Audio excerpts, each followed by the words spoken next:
Morning, happy Sunday, happy 4th of July to all of our American friends. It is a beautiful Sunday. The sky's blue outside, and we have a beautiful speaker joining us today, Mr. Masood Olafani. And as it relates to Jeremiah, what? Did I just hear you talk? No, you're good. Go ahead. Okay, cool. As it relates to this week's presenter, Mr. Masood Olafani, he is an Atlanta-based actor and mixed media artist whose studio practice is rooted in the discipline of sculpture. Masood learned of the Baha'i Faith in 1992 as a student at Morehouse College in Atlanta. He was introduced to the faith from then-girlfriend, who was not a Baha'i but an admirer. According to Masood, this remarkable human being, gifted, intelligent, and beautiful, died of breast cancer shortly after introducing me to the faith. She was only 24 years old. He is a graduate of arts high school in Newark, New Jersey, Morehouse College, and the Savannah College of Art and Design, where he earned an MFA in sculpture in 2013. His most ambitious work of art to date is, without question, Blocked, a global healing project, which deals with the residue of trauma associated with global sites directly linked to the transatlantic slave trade.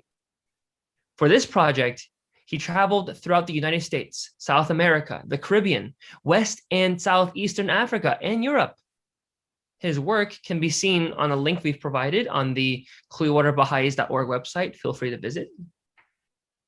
Masood has exhibited his work in group and solo shows in Atlanta, Georgia, New Orleans, Louisiana, Chicago, Illinois, Richmond, Virginia, Lacoste, France, and Hong Kong, China.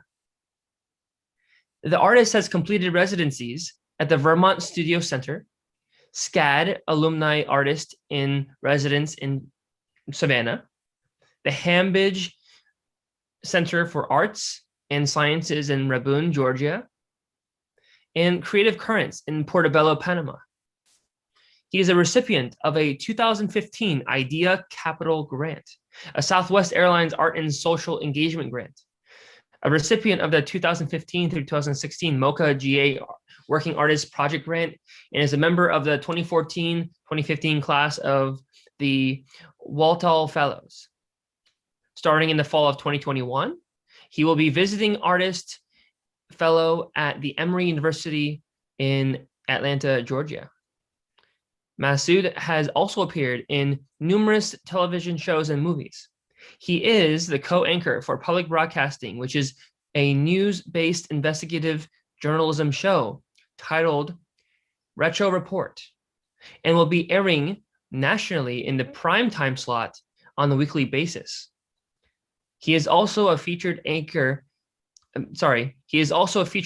in No Cowards in Our Band, which will air on WCNY on July 3rd, 2021. A lot of stuff going on this year. This week's topic is power to the pupil.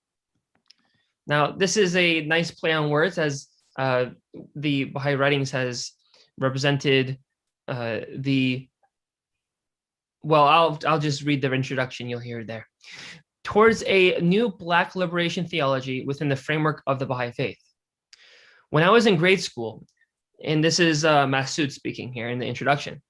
When I was in grade school, I was taught that Black represented the absence of color, a void of nothingness into which all things were consumed and divested of their distinguishing characteristics. On the one hand, white was designated as the point of reflection, the epicenter of color, where all reality is made visible.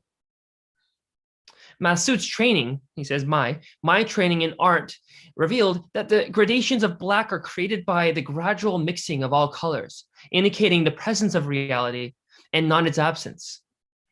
Bahá'u'lláh rose like a shining star from the horizon of Persia, inspired with the message of peace and brotherhood among men. He brought the light of guidance to the world. He kindled the fire of love and revealed the great reality of the true beloved. He sought to destroy the foundations of religious and racial prejudice and political rivalry. The Baha'i writings reposition people of African descent from the nadir of the social order to the vanguard of the spiritual transformation of the human race, a result of the profound spiritual insight associated with Black people by Baha'u'lláh himself. Indeed, Baha'u'lláh compared people of African descent, and this is where the title comes back in, to the Black people of the eye, through which the light of the Spirit shineth forth.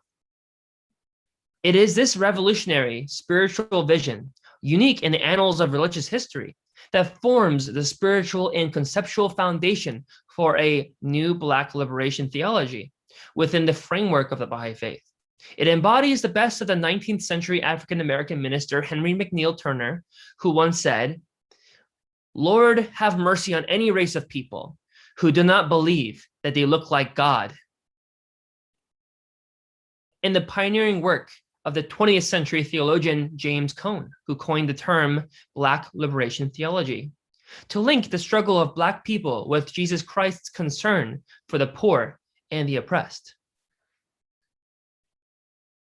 This is an amazing topic, and the Baha'is of Clearwater, we welcome Mr. Masood Al-Afani. Thank you for joining us today. Well, I'm happy to be with you guys. Coming off of a bit of an intense evening as we were premiering the film and then having a discussion that's the whole event began at 7:30. We didn't get off until 12. So I'm slightly blurry-eyed and have a little bit less vigor, but I'm going to galvanize myself and feed off you all's energy, and we'll get through this together. So I'm very happy to be with you all to see these beautiful faces. I always like to begin by invoking the presence of the ancestors. And I want to do that in the African way with the African spirit. So what I'm going to do is I'm going to share my screen. And as I'm doing that, as I'm getting ready to share this with you, begin to think about perhaps people, ancestors of yours who have passed, people who have passed recently, some who have passed distantly, if you want to put their names in the chat. And we're going to do there will be a traditional recitation, West African recitation about the ancestors that I'll be played. And then you can say those names to yourself quietly, or you can say them aloud, however you want to do that. So I'm going to share my screen now. Okay, go.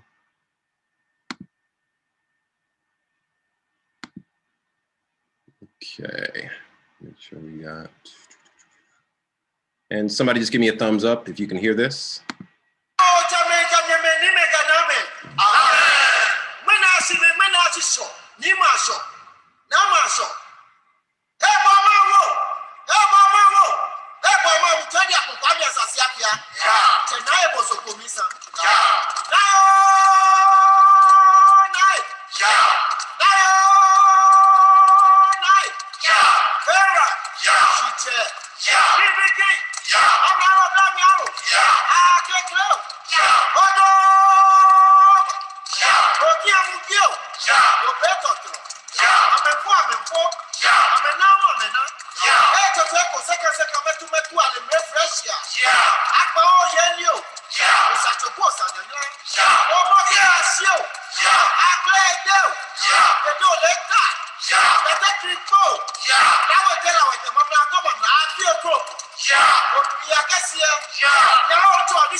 Okay, so stop share on that.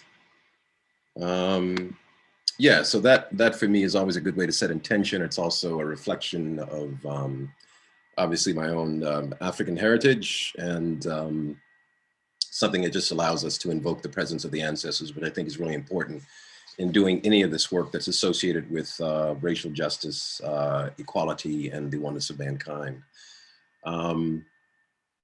Yeah, there's it's interesting because listening to that, the excerpt that was read, which is from a paper that I'm developing right now that I'll be presenting at Association for Baha'i Studies, this concept of a new Black Liberation Theology, which I have recently been reflecting on.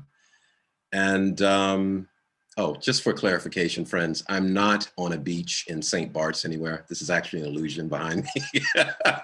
I was recently in St. Croix, so I want to keep that spirit kind of feeling. I had a great time. I want to keep that spirit kind of flowing. I had a great time while I was there, so this is just a reminder. But anyway, I was reflecting on the concept of Blackness, the idea of Blackness, how it lives in the phenomenal reality, how it lives sociologically, and how historically Blackness within the context of America has been a marginalizing and a objectifying concept and idea, and that has been manifested in the way people of African descent have been treated in this country.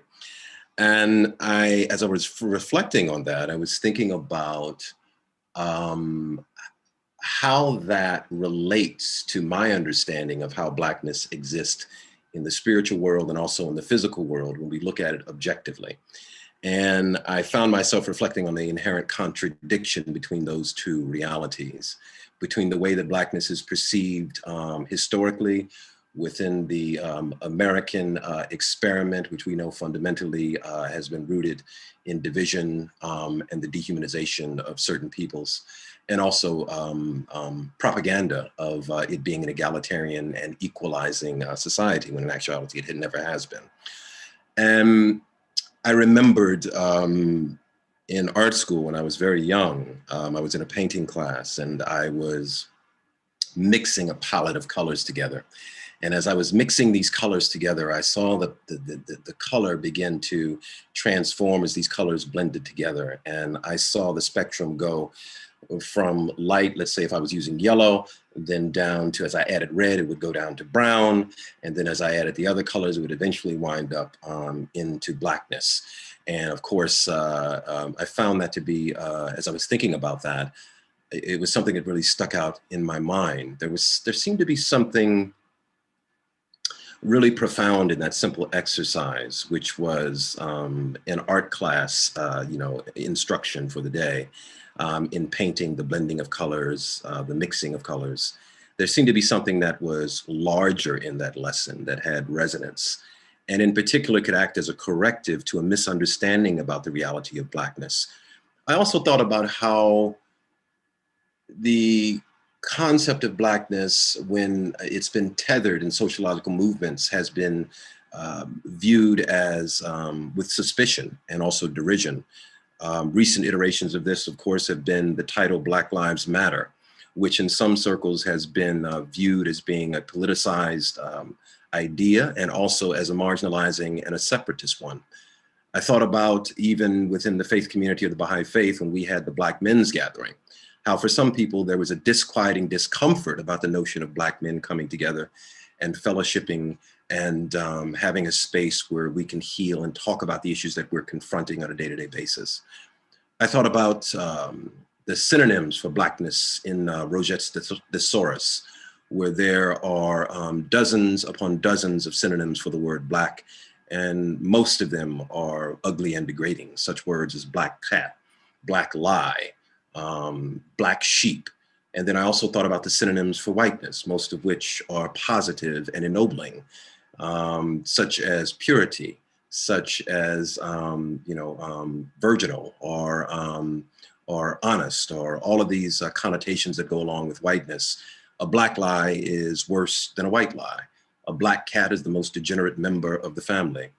Dr. Martin Luther King used to talk about R.C. Davis. He said that he had a conversation with the actor R.C. Davis, and R.C. Davis suggested that the English language need to be restructured so that Black children would not be taught so many ways to despise themselves and perpetuate their false sense of inferiority. And white children wouldn't be taught so many ways to ennoble themselves and be reiterating their false sense of superiority. So I was thinking about all of these things, and then I started pulling back on this idea of Black liberation theology and how Black liberation theology existed in the American psyche, the American consciousness. Again, it being viewed in many circles, especially during the 60s, during the Black Power movement, with suspicion and derision. Black liberation theology comes out of the work of the Reverend James Cone, who in 1960s, early 1970s, coined the term Black liberation theology to link the struggle of African Americans in America to Christ's teachings for championing the poor and looking out for the poor. Of course, in the Baha'i writings, we're taught that the poor amongst you are our trust. Guard ye my trust. And so I began to think about that. And then as I pulled back on that history, I came into contact with Henry McNeal Turner, which has been quoted earlier, who once said, God have mercy on any group of people who do not believe that they look like God. And this, of course, was in response to his interaction in the church during the 19th century, where all of the images of the apostles, all of the images of Christ, all of the images of anyone of significance within the Bible were all white people.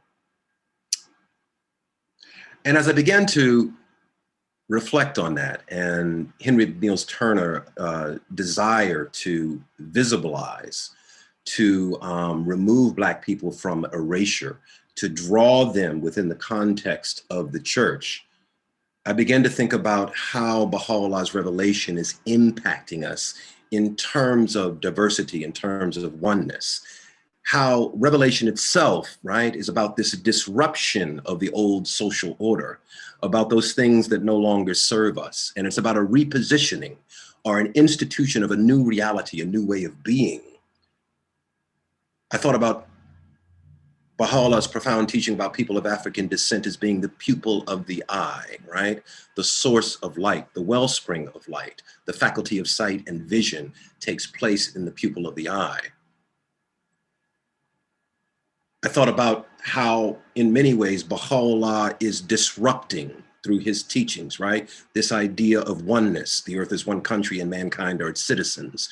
You know, he is disrupting this notion that our lens, right? That the lens is predominated by whiteness.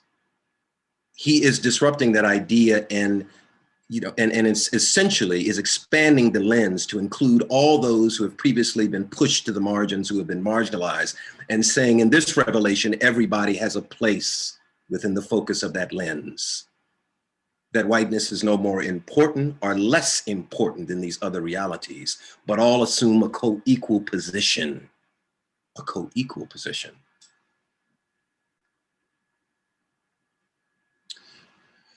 And then I thought about the ways in which, in many ways, what Henry McNeal Turner and what James Cone were talking about with this Black liberation theology, right? Black, the color Black, yes? Not being a marginalizing force in the way that we have traditionally been socialized to think of it as, but in the phenomenal world, actually containing all the colors in the universe, the spectrum of colors are folded within it. So in a sense then, Blackness becomes a source of unity, a source where everybody can dwell within. It in a sense represents all beings, all reality is folded within Blackness. And there also seems to be this interrelationship between whiteness and Blackness that is profound, that is uplifting, that is ennoblizing, that is mysticizing, that is beautiful, that is transcendent. And what do I mean by that? A child gestates in the darkness of the mother's womb, but is born into the light. We work and play in the sun during the day, but dreams are born in darkness. The scintillating brilliance of the bright stars are bound together in the dark, fathomless depths of the Black universe. And the pupil of the eye is protected and reinforced by the whiteness of the sclera surrounding it. So there seems to be this kind of mystical intercourse between light and dark. The two not mutually exclusive, but interdependent in the phenomenal world. And of course, Baha'u'lláh tells us, right, that diversity is the foundation of creation, that in some sense, the body of mankind, the corpus, the corporeal form of mankind is representative of all of the cultures that make up the human family. That in some sense, the different components of the body, the arms, the legs, the feet, the eyes, the mouth, each have its own individual function, but work together collectively to support the whole. So that what feeds, sustains, that allows for the growth, the development of one member of that body also supports, sustains, and encourages the growth of the other. And so that if I am in some way invested in a kind of passive or overt subjugation, objectification, dehumanization of the other, it is in essence and in reality, right? I'm invested in my own dehumanization, objectification, and subjugation. I cannot do to one member of my body what I do not also do to myself.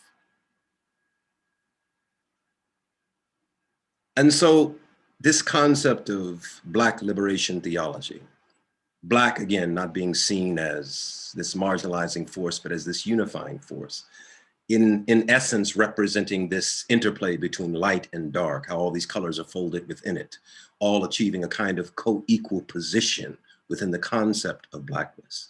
Liberation, right? Liberation in terms of freedom, how the revelation of God, the teachings of God free us from those old constructs that no longer serve us. A new Black liberation theology. Why is it new? Because the revelation of God is new. As Baha'u'lláh tells us, it is like a tree that goes through its cycles. It blooms in the springtime. In the fall and the winter, it goes through a process of dying. And then in the spring, it is reborn and renewed.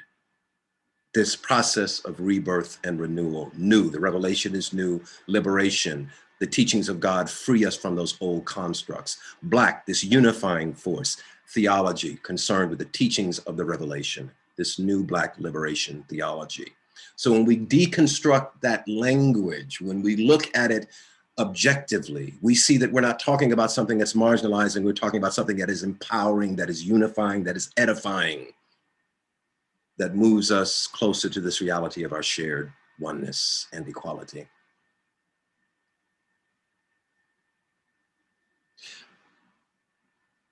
I thought about how Baha'u'llah's revelation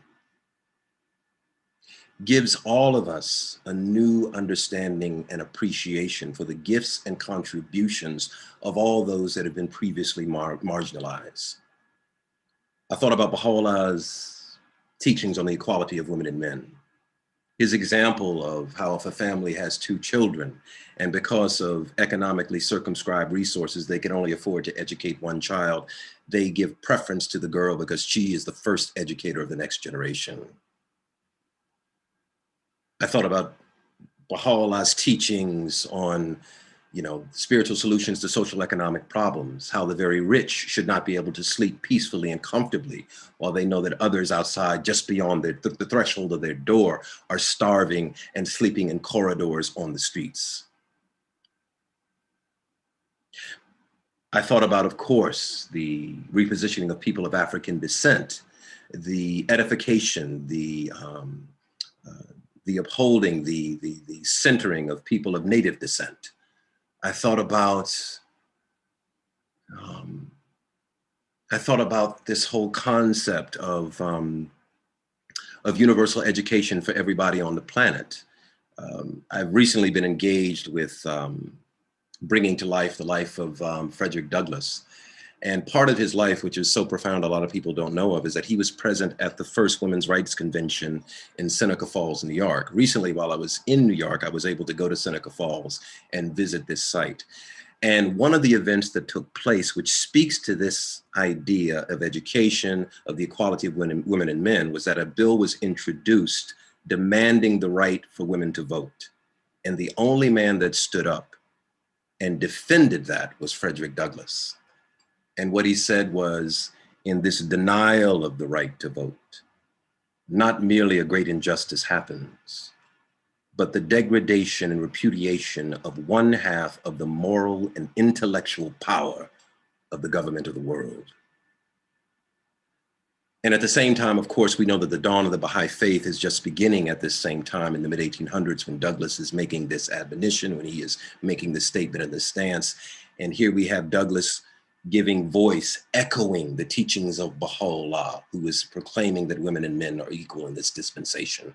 All of this about liberation, about freeing us from these constructs that no longer serve us, that no longer follow in line with this new dawning revelation to humanity, to bring us to a new level of awareness, of consciousness, of maturity.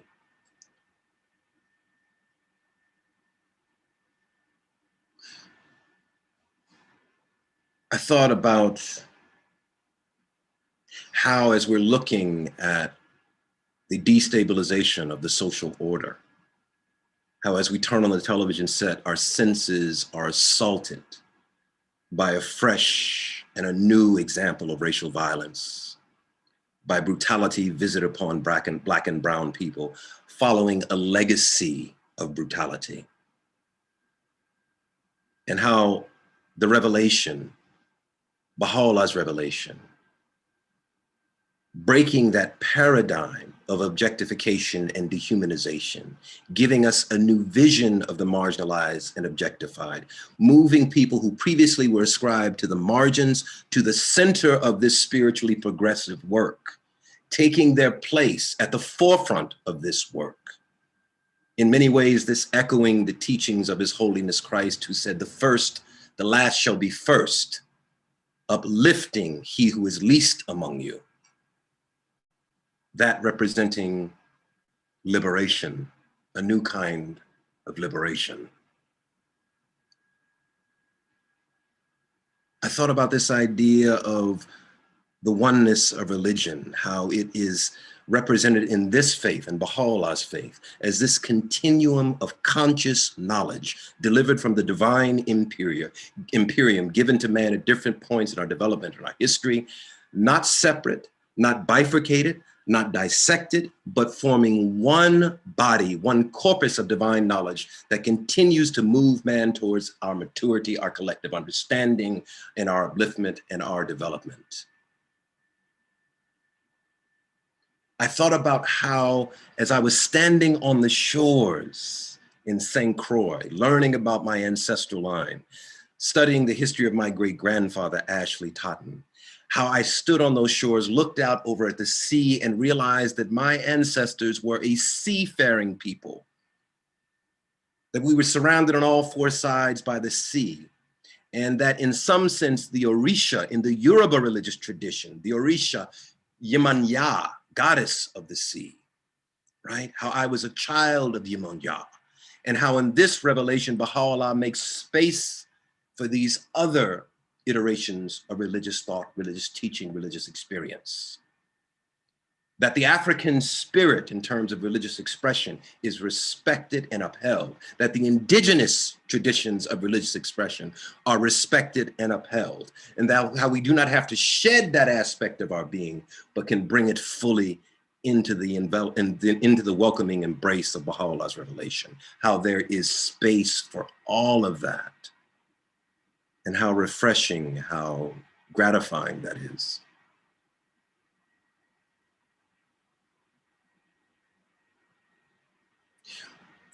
I thought about how in this day, how we are so desperately in need of a new Black liberation theology, how people of African descent, how our white brothers and sisters who are honestly engaged and invested in the liberation of Black people can join hand in hand and proclaim that yes, indeed, people of African descent, that all people do indeed look like God. And that Baha'u'llah through his teachings is reinforcing, is allowing us to see the presence of all beings in the face and the reality of God. Shoghi Effendi, the guardian of the Baha'i Faith, the great-grandson of Baha'u'llah, the grandson of Abdul-Baha, once said in a powerful, powerful statement, he talked about seeing the face of God in every human face.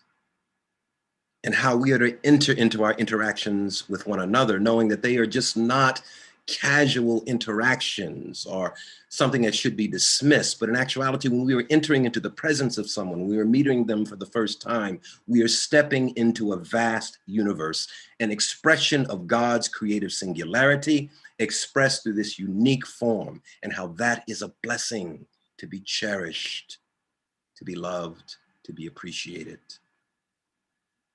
How we are liberated through Bahá'u'llah's teachings from alienation,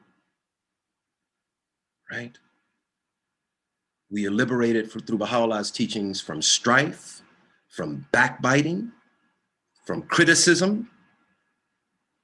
How we must actively be engaged in building communities that are about encouragement, about upliftment, that protect the marginalized, the discriminated, the downtrodden.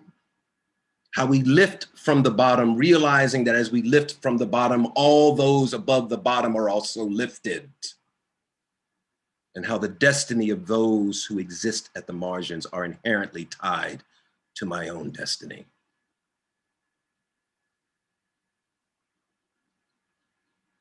New Black Liberation Theology. New, because the revelation is new.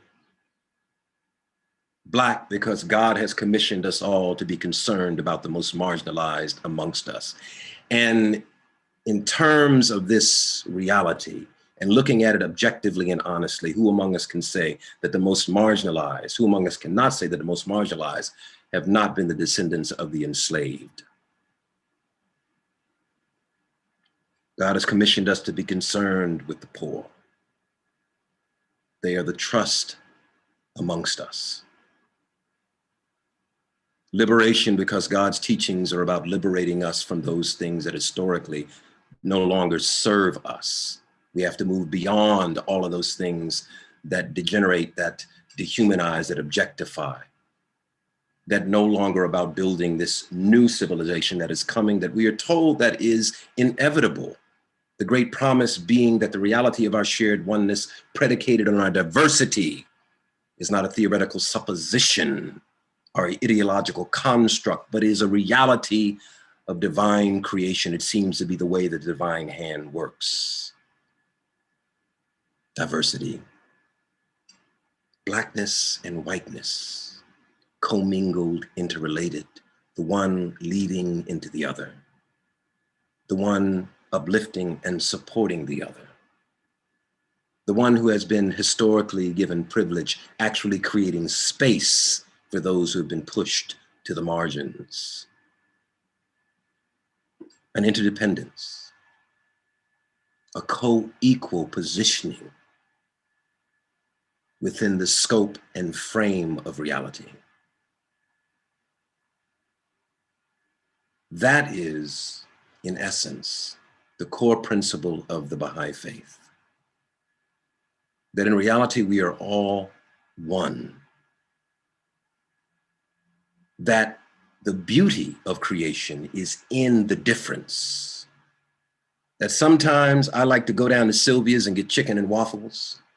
Then sometimes I like to go to Mario's and get pizza, or I like to get spaghetti and meatballs or lasagna. Sometimes I want to go over to Hafez's and I want to get some tahdig or kebab. There are other times I want to go to a Mexican restaurant down the place and get some enchiladas. There's another time I want to go somewhere else and get something else. But all of that, yes, makes up the beauty and diversity of the human family. All of it an expression of God's grace. All of it part of our shared reality. Individual expressions of the human experience, but forming one continuous unfolding reality, or book, if you will, of the human journey. Black people have been designated as the pupil of the eye. Why is that? Is it because we have inherited some kind of special DNA strand that gives us the ability to see at a more perceptive way? Or is it because of something in our experience that has allowed us to develop this capacity? The journey of Black people from the western coast of Africa through the hellish trip of the Middle Passage, The Atlantic Ocean littered with the bodies of millions of Black people who were thrown overboard, who jumped overboard in order to escape the brutality, the hell that awaited them on the shore of America. Black people, from the very moment that they got on the ship, having to look and observe their reality, and then to make choices in terms of behavior that would be conducive to their survival. Seeing, perceiving, studying the objective and also the subjective reality. And then arriving on the shores of America and moving to the cotton fields, the sugarcane fields, the tobacco, the indigo fields, studying their surroundings, watching the movements, the body signals of the master of the plantation, and then calibrating their movements, their actions to ensure their survival and the survival of the next generation. Black people laboring in intense heat and under ungodly pressure on these fields, and then passing their time singing the field holler songs, which quite oftentimes were couched with hidden language and meaning, that sometimes talked about escape, that sometimes talked about getting over to the other side, which was a metaphor, an allegory. Crossing the Jordan River was crossing the Ohio River to freedom. There was something that was operating on the surface and then something that was operating beneath the surface, the objective and the subjective reality, the ability to perceive, understanding that your existential, that your existence, your existential reality depended on your ability to be able to see and perceive and then calibrate your movements as a result of that. Pupil of the eye, perception, seeing. And in this revelation, the gift being that there is a relationship between the Black pupil and the scholara reinforcing, supporting, encouraging the Black pupil, and then the Black pupil providing the sight, the vision for humanity. Interdependent, working together, loving each other, encouraging each other, being patient with each other, mustering the courage and the commitment to stand in the crucible of discomfort to do the work of racial justice, racial reckoning, of bringing about the oneness of mankind. Understanding that my work in this stuff will not be perfect, that I will sometimes stumble, that I will fail, that I will say the wrong thing, but ultimately I am here to do the work. And because the goal is greater than me, is greater than any one of us, I will commit my blood, sweat, and tears to complete and accomplish my part in doing this work. That is the admonition. That is the vision of Bahá'u'lláh. He's not inviting us to a space of comfort and ease. He's saying this reality of oneness is the destiny of all humanity. But to get to it, we have to go through the crucible of tests, trials, difficulties, and ordeals. And if we love him, if we want to serve him, we offer that discomfort as a living sacrifice. Dr. Martin Luther King once said that unearned suffering is redemptive. This is redemptive work. Looking for ways that I can be inclusive, that I can test the boundaries of my own comfort, that I can champion justice and equality. The Baha'i Faith is built on the pillar of justice. Justice and equality. And ultimately, what will my life mean if I do not make my own contribution, if I do not make my own sacrifice to this work? A unique contribution that all of us has to make. The contribution that Masood makes will be different than the contribution that someone else makes. But they are both equally important. Even it seems in our contribution and our capacity, God has writ large the reality of diversity. So here again, we are reminded of the interrelatedness of all things, that even in doing this work, there is a diversity of ways of things that can be done to bring about the reality of our shared interdependence of humanity, our oneness, our collectivity, our mutuality.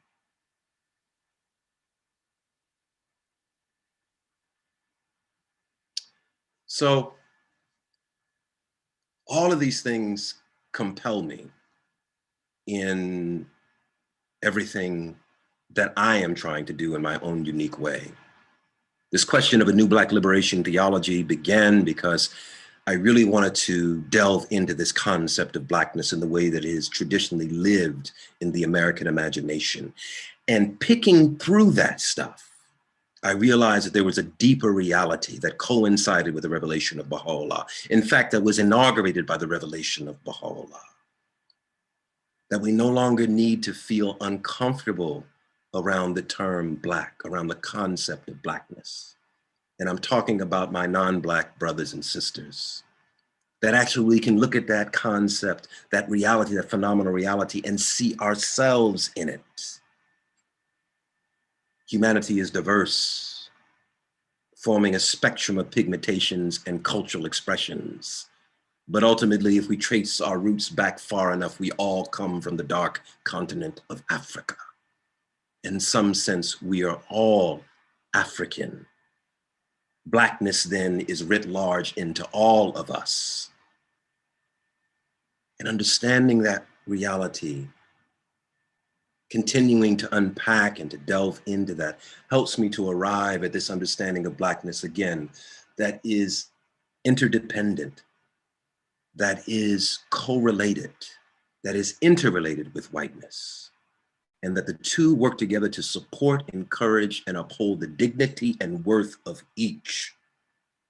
And that as one person is liberated through the teachings of the revelation, as I am invested in the liberation of the marginalized, I am also invested in my own liberation. They are not mutually exclusive. These are interdependent realities, working together, bound together by the mystical, the majestic, the heavenly divine will of this powerful, transcendent, transformative revelation of Bahá'u'lláh. We all have a part to play. We all have a unique contribution to make. May we all search deep within ourselves to find ways that we can unlock the power of oneness within our own individual lives. And as a result, leave our mark upon the pages of time, knowing that truly, indeed, I was a living witness and a living sacrifice in this brief span of my life's existence. And with that, I'll shut up and hopefully we can enter into some dialogue.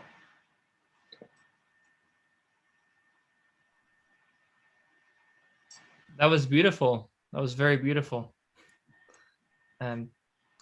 What questions do we have from the audience that you'd like to pose, or in this case, comments that you think would be conducive to this beautiful conversation that we have in front of us?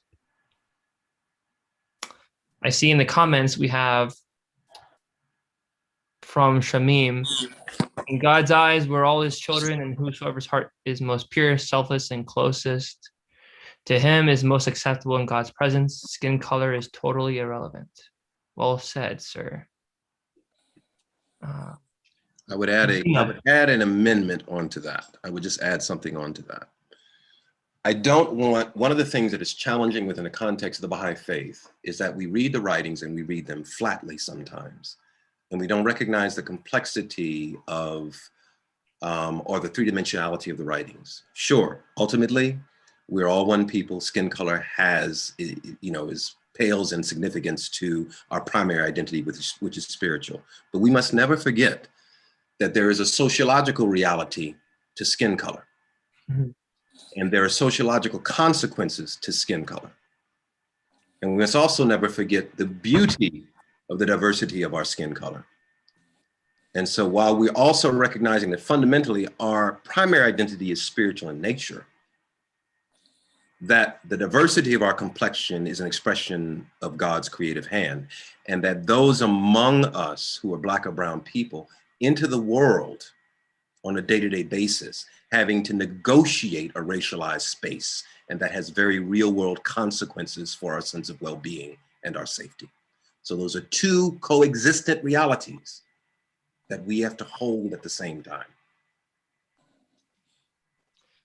Not to make you repeat yourself, but these two coexistence realities, could you elaborate a little more on what these two coexistent realities are?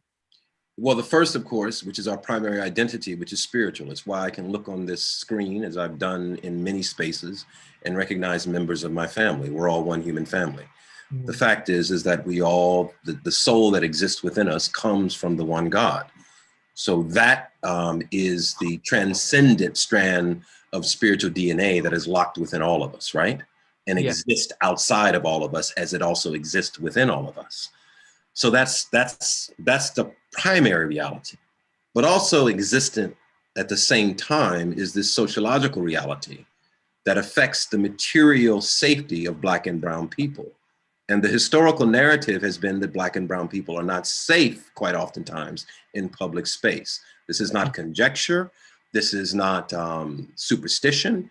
There are countless examples. I don't have to get into how many, the recent ones that we've seen, but even well beyond that of documented cases where Blackness results in the maiming or death of our brothers and sisters who happen to have Black and brown skin. So we hold that transcendent reality, which is our spiritual reality, and we also recognize that we have to take into account the material reality as well, and how we are not all treated equally in material space. Thank you so much for clarifying that. Regina, you, I believe, unmuted to speak. Can you share your comment or question you had?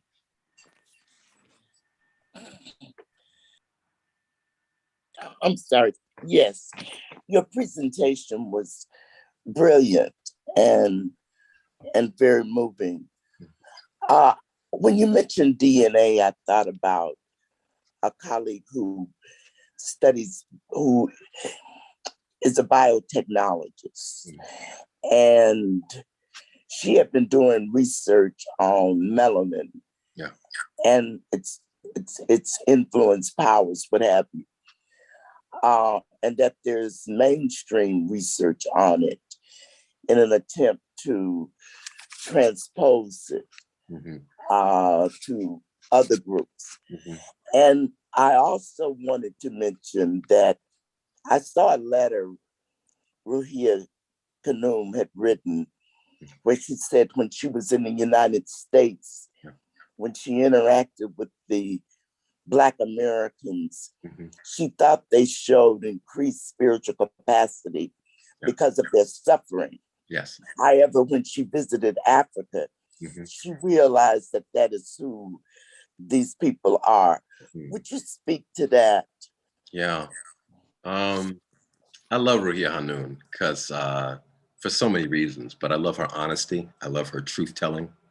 I love her courage and her bravery, which was consistent and always, she never wavered in speaking truth to power, regardless of how it made people feel or whether it made them uncomfortable. She still spoke the truth. Yeah, I think there's a wonderful paper by the Nigerian playwright and philosopher Isabe Irobi, which is called The Philosophy of the Sea. In this paper, Isabe Irobi, who died about 5, 6, 7 years ago, talks about ways of knowing and how within the Western context, in the philosophical tradition, the Socratic tradition, philosophical tradition of the West, the written word achieves supremacy in terms of ways of knowing. But he says the African, and let's expand that. He goes on to say the indigenous way of knowing displays a kind of multiple ways of gaining information and knowledge that are just not limited to the written text.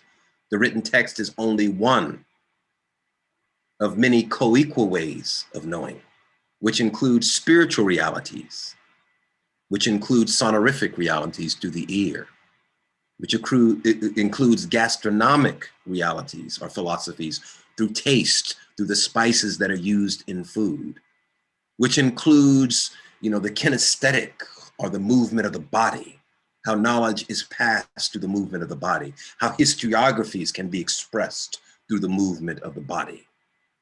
So these form, and I'm just giving you a few, but these form a kind of continuum of ways of knowing that really tap into the complexity and the expansive reality of human creation, not only limited to the written text. One of the other ways we see this expressed is in the oral tradition.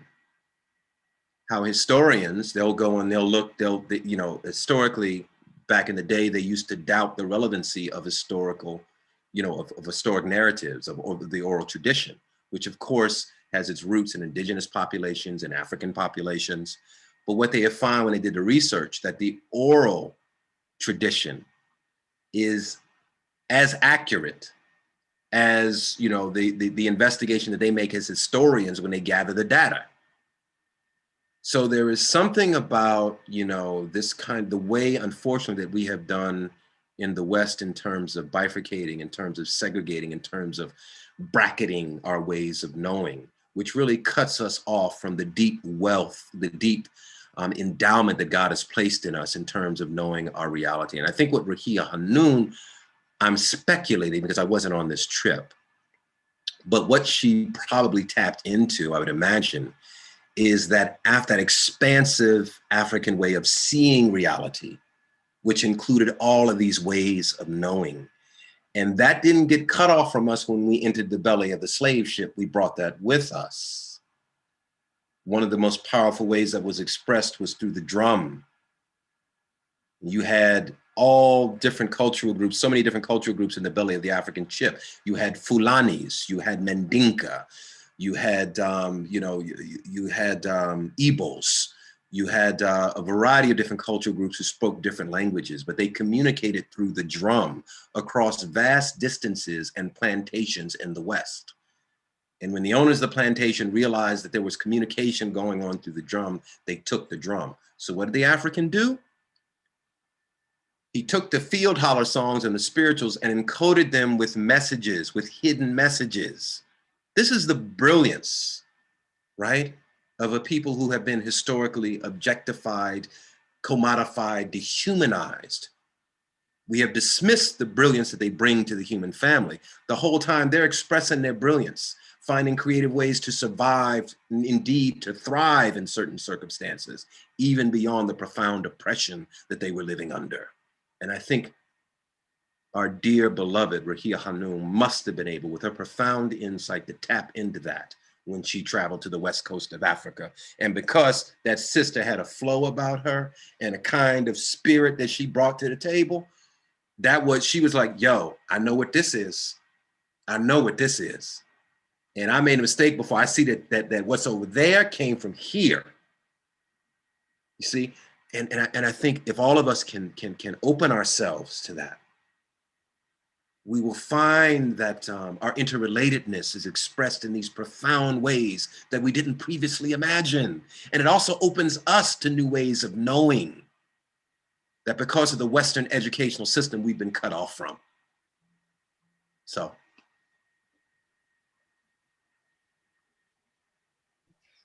So our friend Stephen Collins has a question as well. Stephen, if you'd like to unmute yourself. Hello, Masood. Hello. I'm very moved by your presentation, and thank you for that. It is indeed brilliant. I'm wondering how you have been progressing with this kind of message of a redefinition of the Black liberation among all of us who are growing up defined by our boxes of life.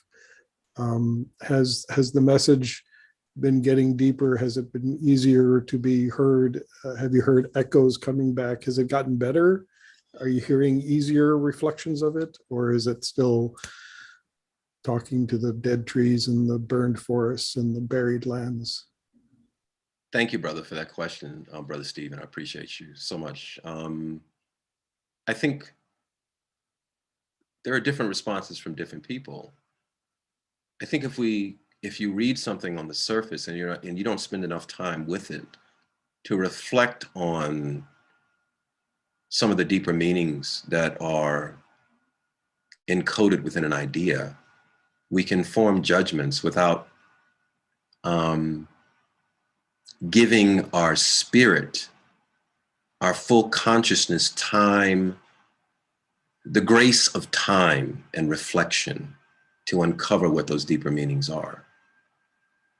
I think implicit within the idea of the new Black Liberation Theology, implicit within the title, is the discomfort that Americans have with the concept of Blackness. So when we hear the term New Black Liberation Theology, people go into their camps, they say, oh, that's something they want to be separate and apart. But when we uncover the deeper reality of Blackness and recognize that the spectrum of our diversity in terms of our pigmentation is folded within the color of Blackness, then that flips the script. We have to realize that Blackness is not a marginalizing or a separatist concept, but is actually about inclusion and oneness.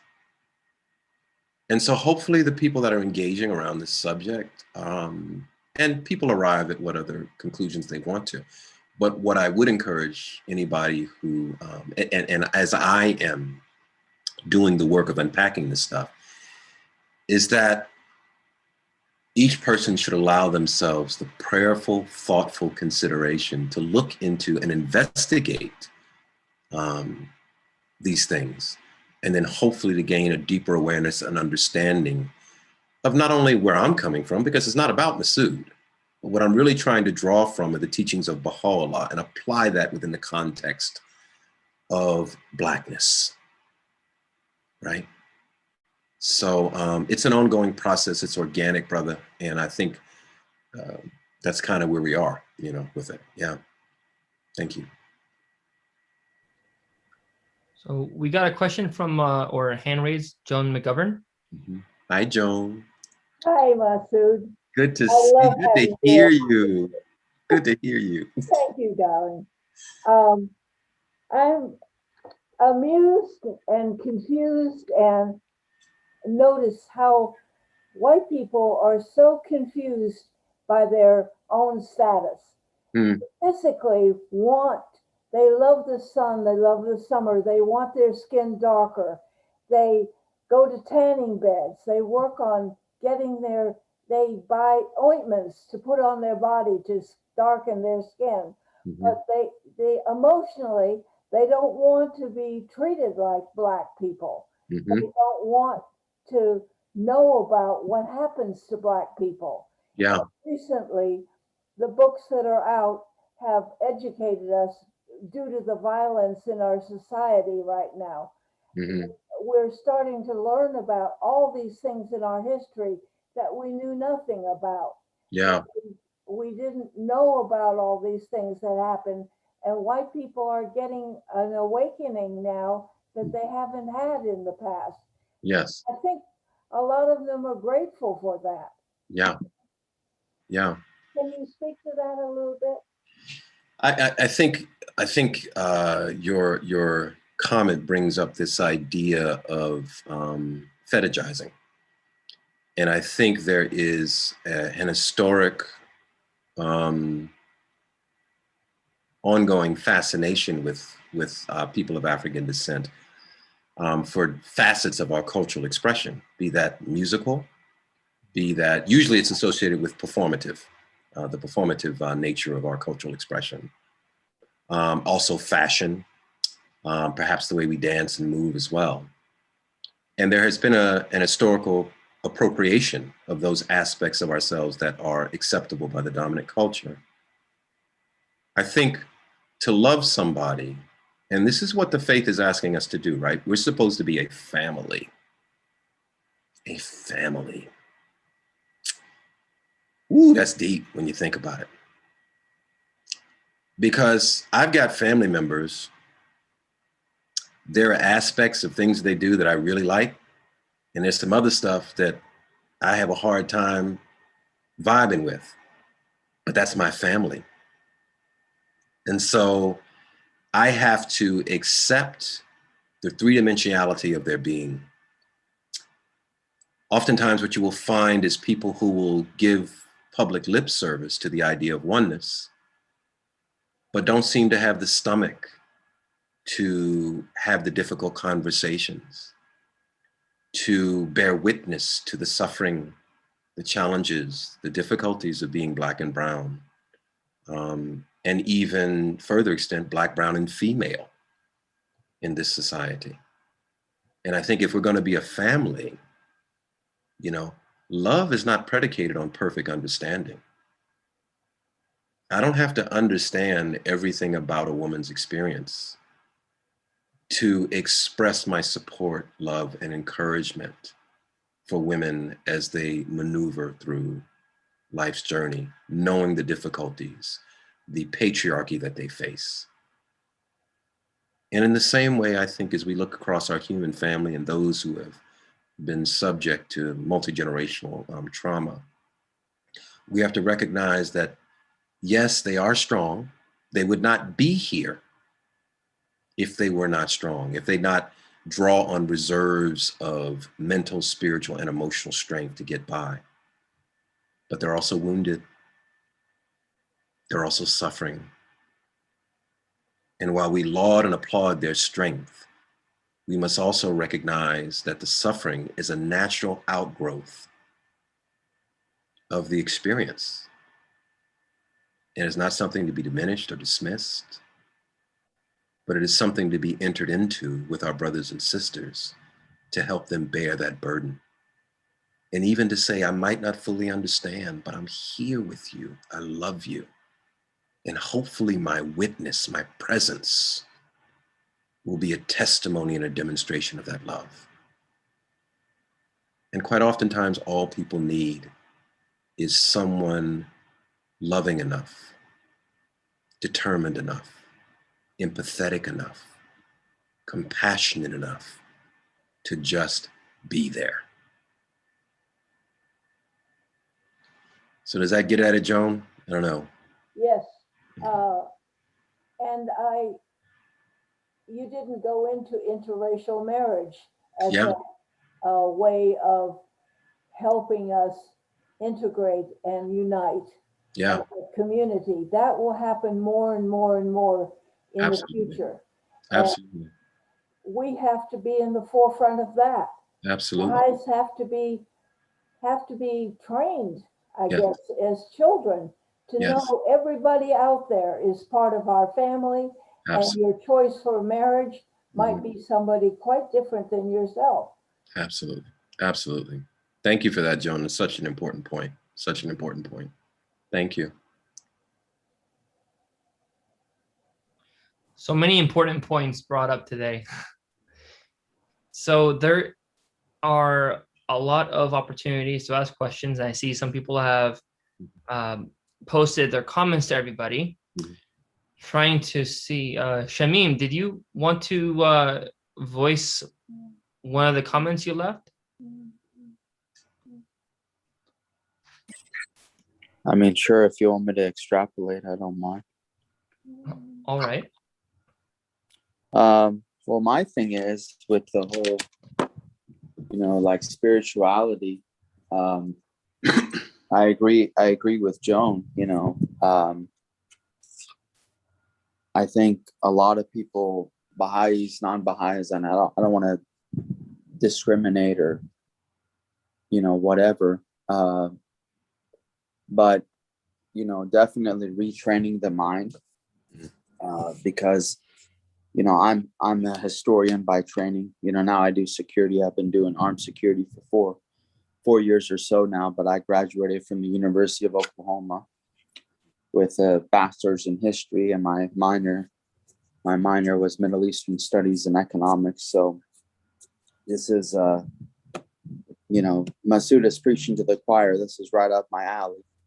And, you know, at the end of the day, when you study history, and I tell this to a lot of my friends, whenever we have these sometimes difficult, blunt discussions, and they get offended when I tell them that nobody's hands are clean, that blacks enslaved blacks before the Dutch ever got there to the western coast, you know, Côte d'Ivoire, as they say in French, the Ivory Coast. You had the Persians, you know, my people, if you want to call it. You had the Persians enslaving so-and-so, such and such. So I don't like it when a lot of historians go back and say, well, look at this, look at that, look at this. I mean, there's literally historical, you know, Masood talked about oral tradition. You have oral tradition and written history of all kinds of different, for lack of a better term, race of people. Because to me, there's only one race, and it's the human race. You have, you know, primary, secondary, tertiary, substantiated evidence of thousands of years of all kinds of people doing injustice to all kinds of people. So that's why that does not even factor into the equation for me when people talk about racial justice or sexual orientation justice or whatever justice or gender justice or whatever, religious justice. Because at the end of the day, if we want to look at the past, yeah, we all messed up, for lack of a better term. I like to use something more blunt than that. But my thing is it is what it is. A spade is a spade, and I see it how it is. And at the end of the day, this is the this is the day of God, and this is the time to you know, spiritually unite humanity. And if we sit there and say that, you know, 10,000 years ago, 1,000 years ago, your people enslaved my people, went into their village and enslaved them and raped them and injustice and this and that, that's not going to get us anywhere. We need to look at the future. The past is important as a context, as a reference in a way, but you know, those who don't, you know, read the past are doomed to repeat it, etc. My word of advice would be to this generation, you know, I'm 31, almost 32. I wasn't there thousands of years ago. I would assume nobody else was either. My thing is what are you going to do now? Given all the stuff that you know, what are you going to do now? Stop living in the past. You know, you go to a therapist, a psychiatrist, whatever. They tell you that's your past. Leave it in the past. Let it go. As Elsa said in that Disney movie, let it go, man, Frozen. Let it go. Move on and respect each other. Like Masood said, when you look at someone, you know, you're seeing the face of God. We're all God's children. When I look at someone, I don't necessarily see black, white, Persian, Chinese, whatever. I don't. Maybe some other people do. Hey, more power to you. I don't see gay, straight. I don't see black, white. I don't see male, female. I mean, inevitably, because you're human and because your mind is finite, you don't have the mind of God. I would hope not. You automatically have to attach something to that person. Oh, that's my black friend. That's my white friend. I've heard that so many times. That's my gay friend, or that's my black gay friend. That's, oh, Shamim, that's my Persian whatever friend. So we automatically attach those things to people, not necessarily to discriminate or differentiate. Sometimes it's subconscious. If you study like Sigmund Freud and Immanuel Kant and all these guys, you know, metaphysical stuff, at the end of the day, to me, all that stuff is inconsequential.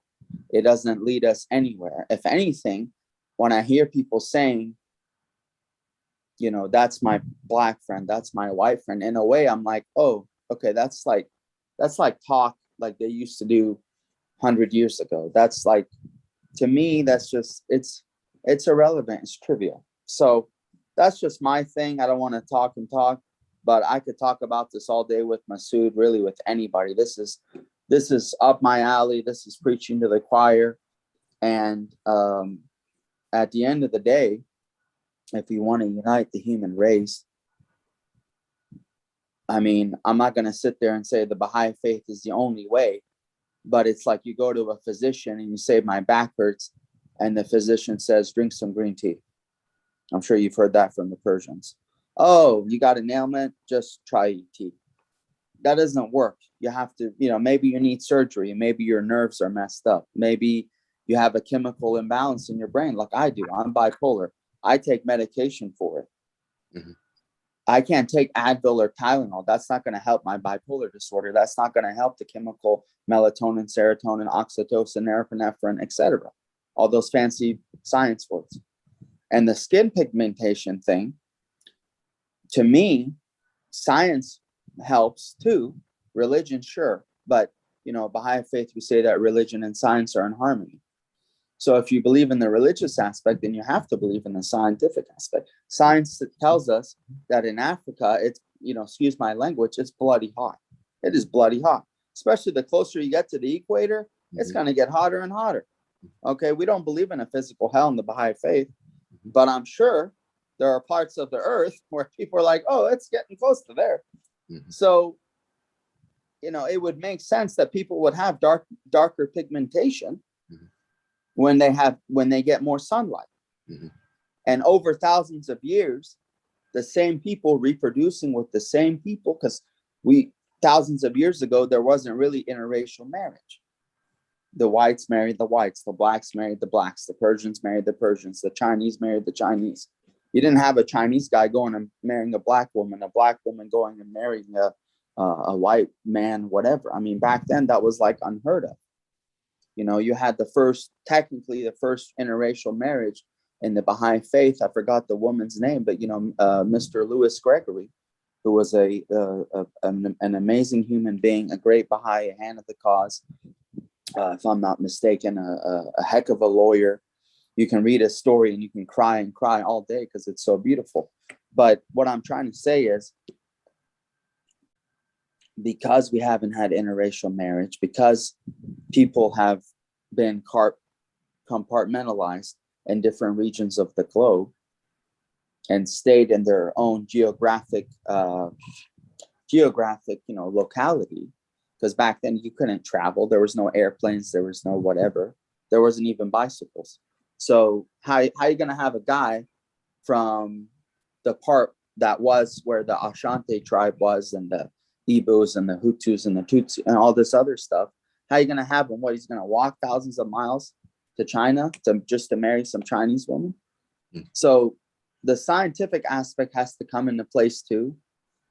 And like somebody else was saying, you're going to go and get a skin tan to look darker, but then you don't want to have a conversation with a black friend of yours or even a stranger on the street about how can we help each other.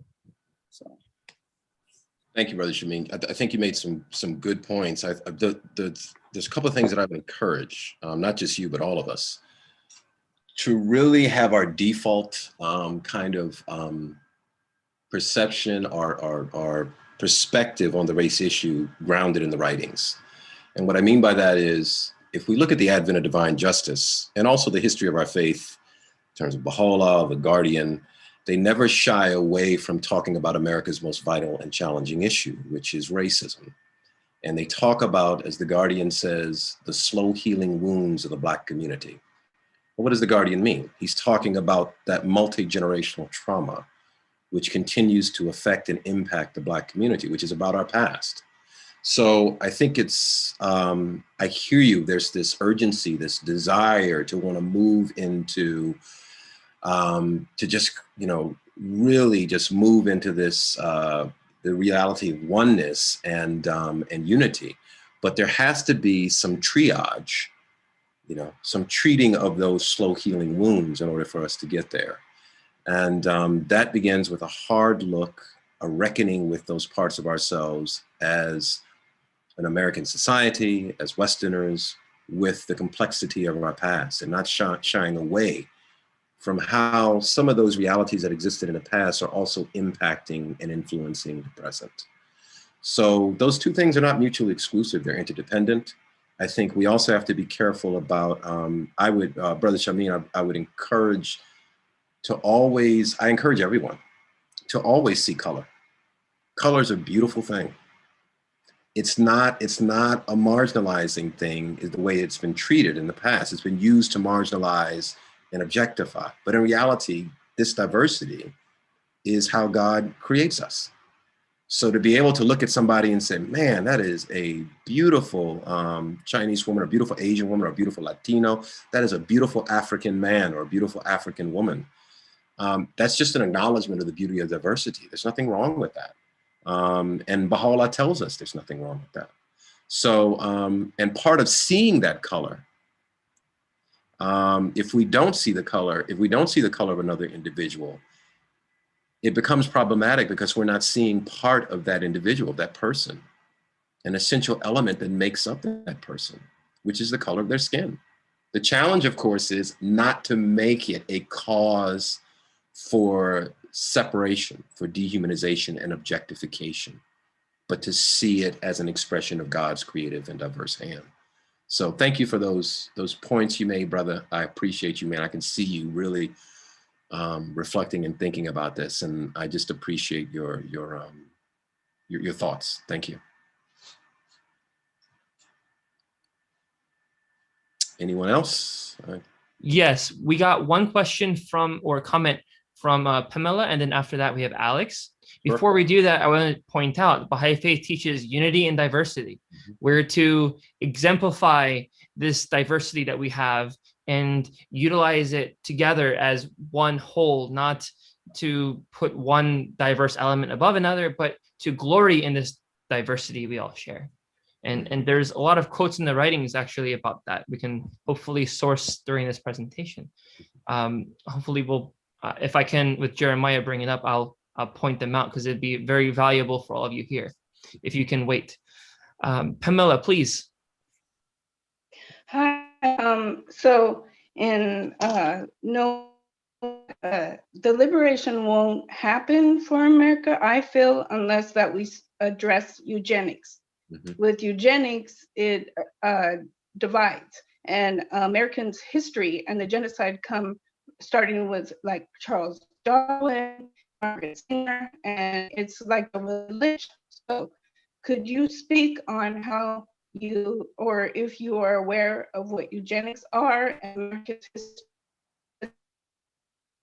Yeah, you're breaking up a little bit, but I think I got the gist of your question. Yeah, I mean, there's a lot of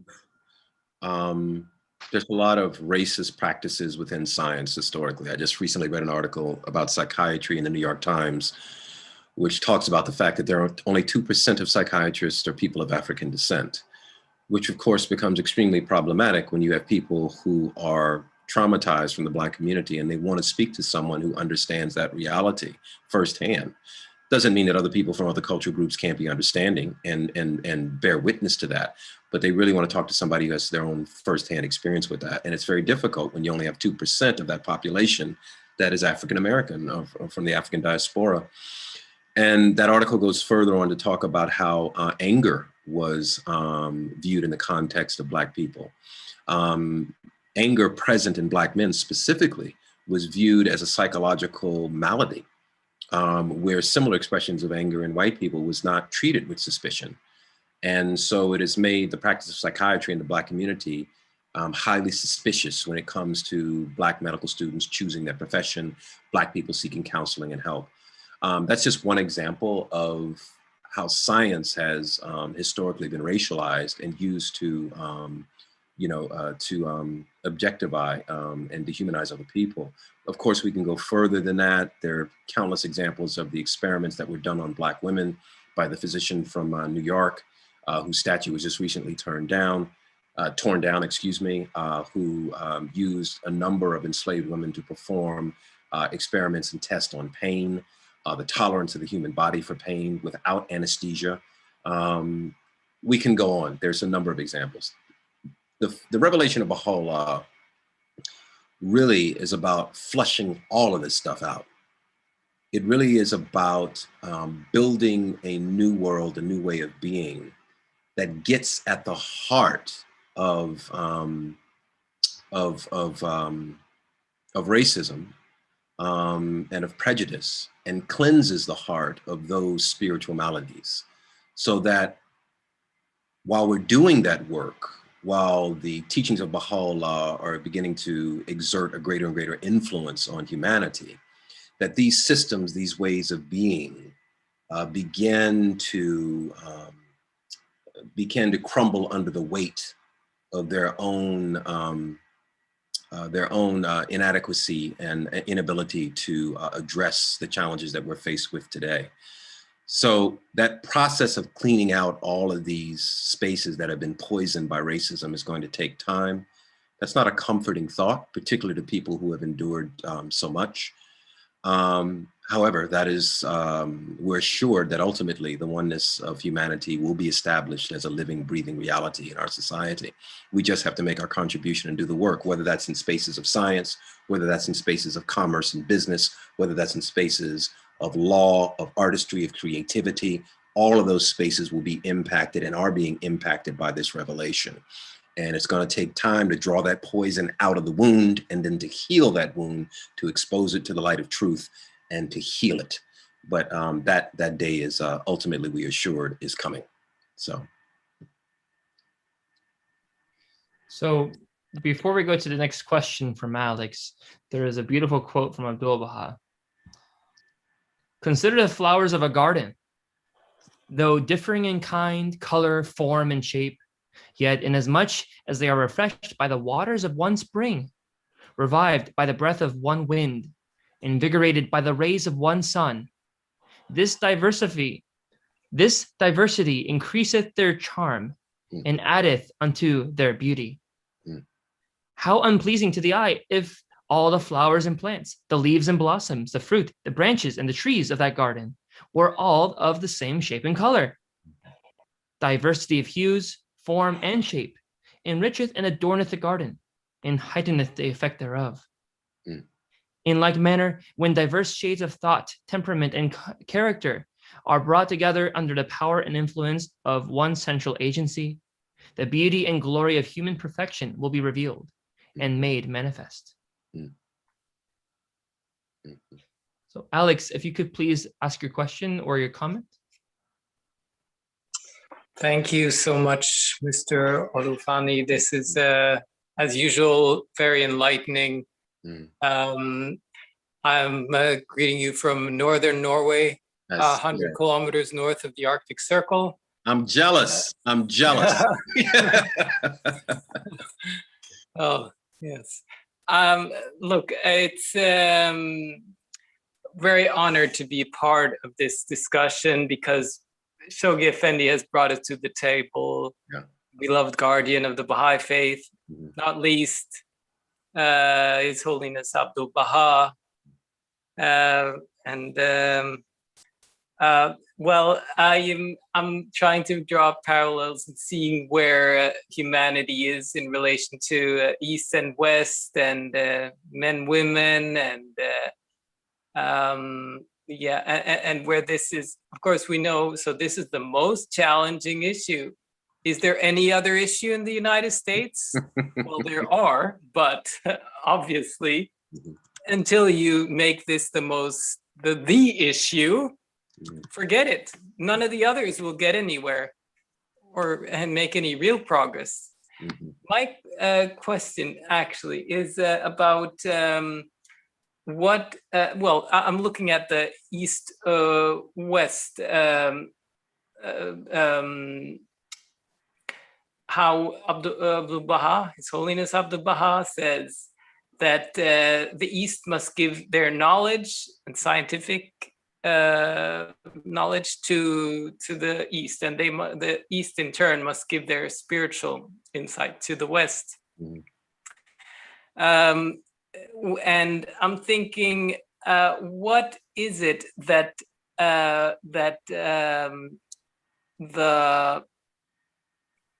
let's say the privileged classes, the whites in the United States, have to offer to the West? And is there to the colored? Mm-hmm. Is there any relationship between these two, giving and taking?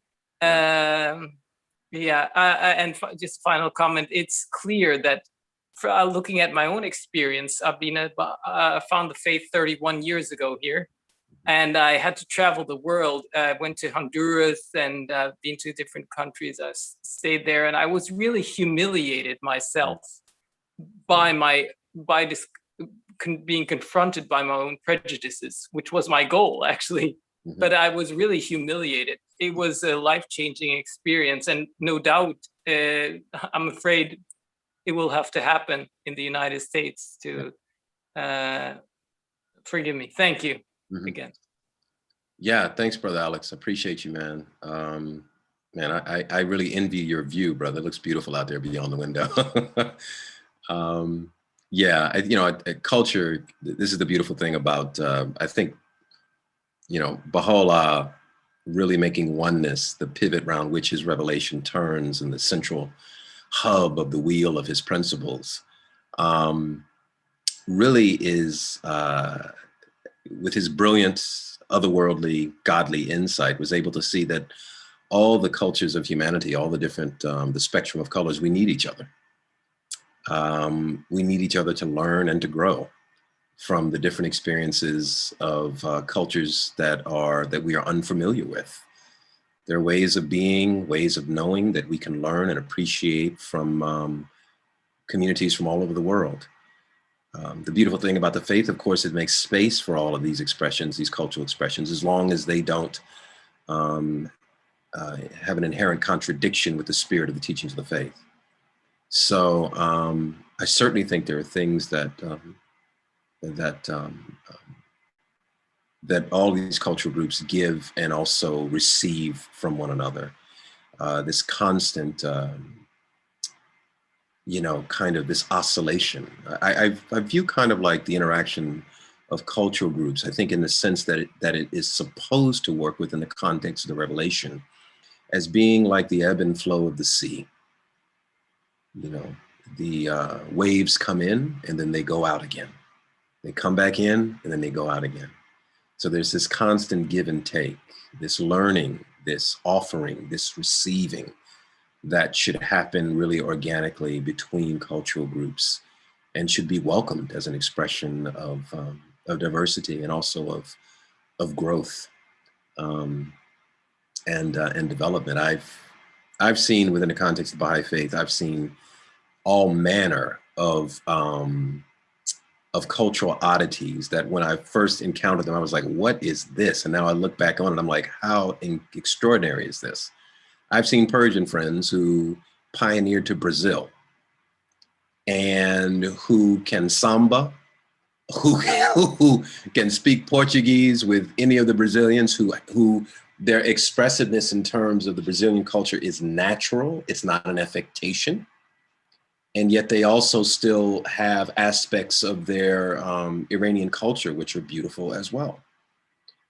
I've seen, whites who have consciously moved into Black communities.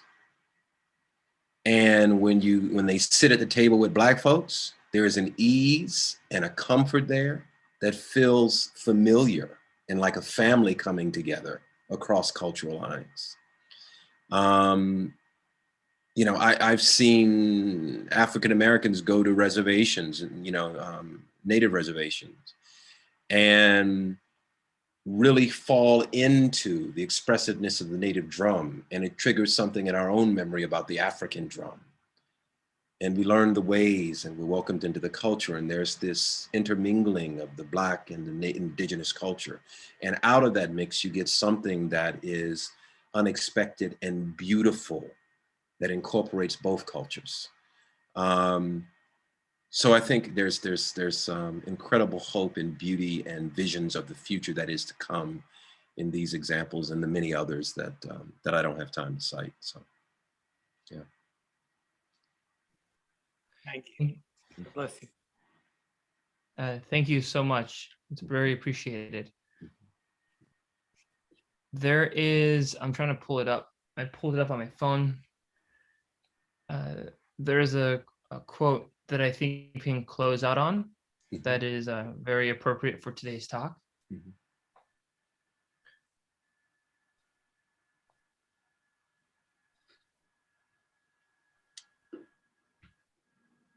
Abdul-Baha, for instance, compared differences in color and other aspects of physical appearance among humans to the variety found in the garden and elsewhere in nature. Such diversity, he said, is beautiful to behold, indeed more pleasing than homogeneity, and should not be the cause of disunity. Let us look rather at the beauty in diversity, the beauty of harmony, and learn a lesson from the vegetable creation. If you behold a garden in which all the plants were the same as the form, color, and perfume, it would not seem beautiful to you at all, but rather monotonous and dull. The garden which is pleasing to the eye and which makes the heart glad is the garden in which, growing side by side, flowers of every hue, form, and perfume, and the joyous contrast of color is what makes for charm and beauty. The diversity in the human family should not be the cause of love and, sorry, why did I just say that? The diversity in the human family should be the cause of love and harmony, as it is in music where many different notes blend together in making the perfect chord. If you meet those of different race and color from yourself, do not mistrust them and withdraw into your shell of conventionality, but rather be glad and show them kindness. Think of them as different colored roses growing in a beautiful garden of humanity, and rejoice to be among them. This is from Paris Talks from Abdul-Baha. It was a very beautiful presentation. It was a very beautiful talk. It was a very beautiful discussion that we've had. Thanks to all the people who joined here to be a very productive part of this very much needed conversation that needs to happen, not just today, but in your circles, your friend circles, your family circles, and whatnot. Yeah. Well, thank you all for allowing me to spend some time with you and to see some of my old family members, people that I've known for a while, and to meet some new family members. I appreciate you all. Thank you for your contribution to this dialogue. And I love you, and I'm on the sidelines cheering and also engaged in the work with you.